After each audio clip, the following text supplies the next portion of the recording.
تقع دولة شكوبستان في جنوب الكرة الأرضية، وبالتحديد في جنوب القارة الحمراء،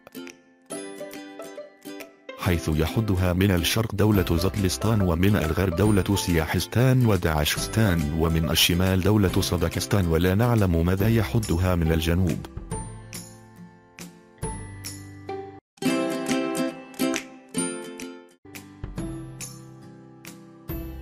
عدد سكان دولة شكوبستان هو 200 مليون مواطن، لكن يقال أن هناك 40 مليون شخص هاجروا من الدولة وهم الآن يسكنون دولة غير معروفة. وسبب هجرتهم هو أنهم كرهوا المعيشة الرائعة في شكوبستان وأرادوا أن يجربوا معيشة الفقير في دولة جديدة.